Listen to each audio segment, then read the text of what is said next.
Hello everyone and welcome to the channel. It is Dr. Durst. I am a traditionally trained physician that specializes in regenerative medicine with a focus in sexual medicine. And today I want to talk about the natural ways and the top ways that you can increase your testosterone naturally, that you can do to increase your testosterone. So what is low testosterone? So that is really considered hypogonadism, which means that your gonads, whether it be testicles or ovaries, are not producing as much testosterone. And yes, testosterone is produced in women. It's the most abundant circulating hormone in a woman's body when it's compared in the right concentration to estrogen. It's the most abundant circulating. So this information can apply to women too, but most of the studies are in men. So what is the prevalence? About 45% of men have low testosterone at the age of 40. About 40% of men that present to the primary care doctor's office have low testosterone. But it usually is underreported, and it does go up with age. It goes up with obesity, and if you have any insulin resistance, pre-diabetic or diabetic state or condition, then it can also increase with that. So basically, the prevalence is high and it's underreported. What does that mean? What does low testosterone actually cause symptom-wise? Because hypogonadism, low testosterone, also has to have some symptoms with it. So the symptoms you might feel are that you just don't feel like yourself. It is a life force for men and for women. So you might not feel the same, might not have that competitive edge, just don't feel right, don't feel like yourself. But you can also have brain fog. You can have low energy, low libido.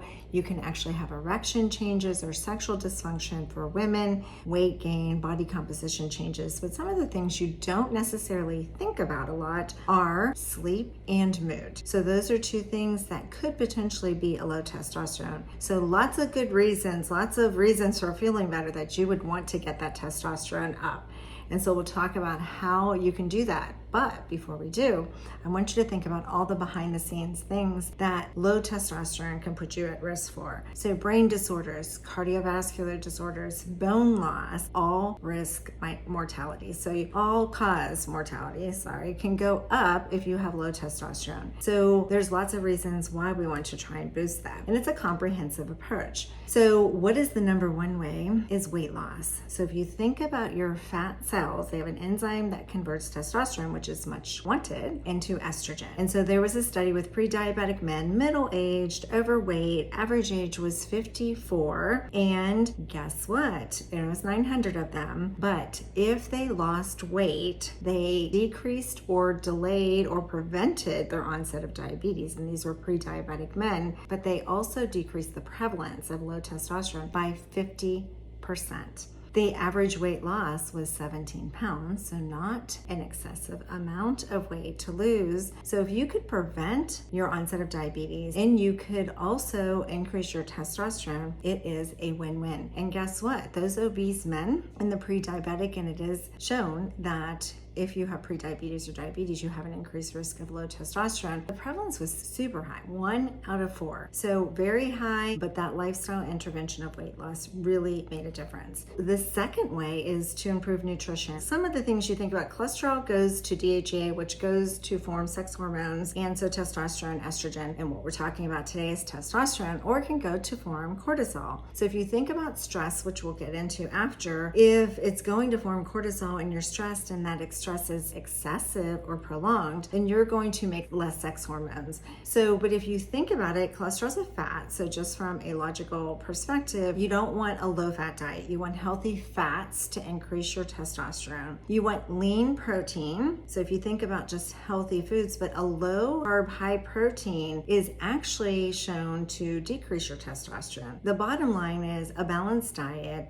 with healthy food, stay in the perimeter of the grocery store, no processed foods. And so you want healthy fats, lean proteins, and don't go too low on your carbs or too high on your protein. And so fitness, that's the next thing. So let's get active. What is shown to improve your testosterone levels is moderate amount of exercise, aerobic exercise. So if you're doing endurance exercise, but excessive amounts, so long distance marathons might actually be too stressful on the body and lower your testosterone.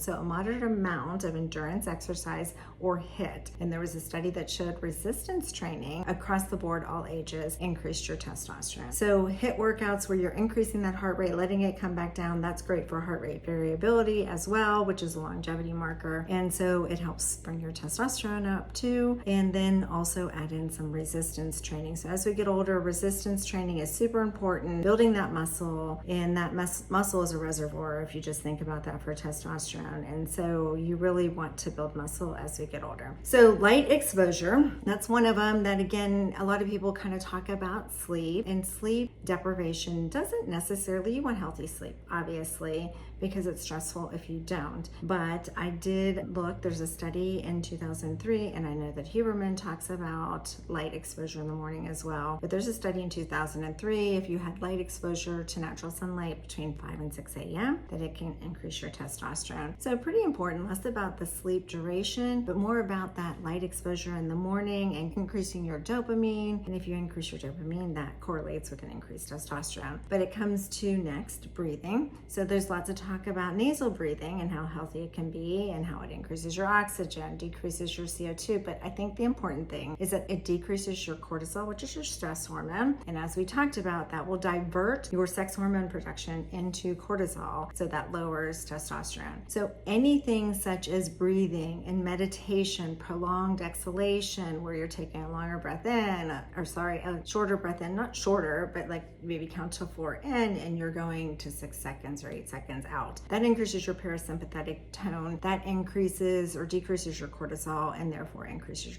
your testosterone. So breathing is important. Nasal breathing, meditation, lowers your stress, which is the next one. So you want to maintain adequate stress. You do not want to be stressed for too long a period of time. So meditation helps with that as we get older. So think about that breathing. If you're focusing in on the breath, you're not letting the breath control you. You're controlling the breath.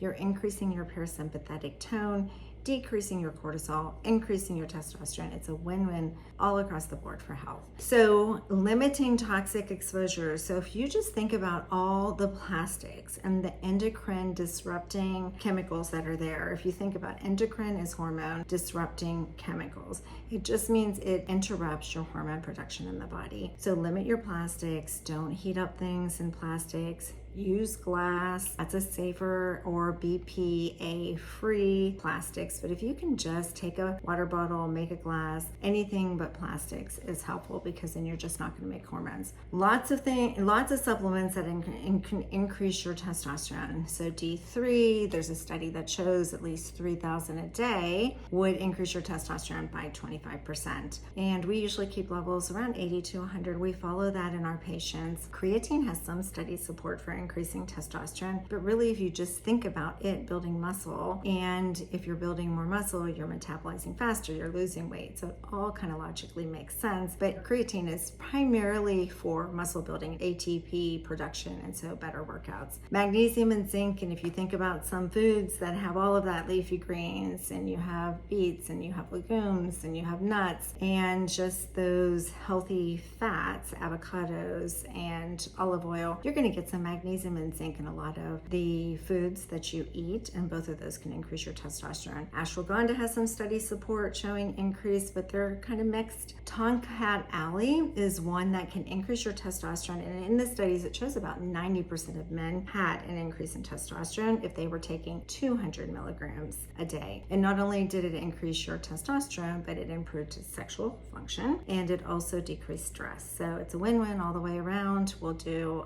another video on that. But one of the supplements that, again, I heard Huberman talking about first, and I think it was Huberman and Rogan together, was Fidocia agrestis, and I hadn't heard of that one yet. So I am going to deep dive into that one a little more, and I'll do a video. It is a supplement, maybe with Tongkat Ali, that increases your testosterone. I haven't seen that study yet, but what I have seen was based on rats. And so I just want to see if there's been anything that has been applied to humans, and then also if there's anything with dosing, so that I can deep dive into that a little better on a future video. So think about foods that are healthy across the board, perimeter of the store, lean proteins, healthy fats, nuts, seeds, leafy vegetables, leafy greens. Beets will increase nitric oxide, which is always good for muscle building and better blood flow to all the things. But one of the most important things that you need to think about increasing your testosterone, it's probably something I'm always a proponent of, is have more sex. Because if you don't use it,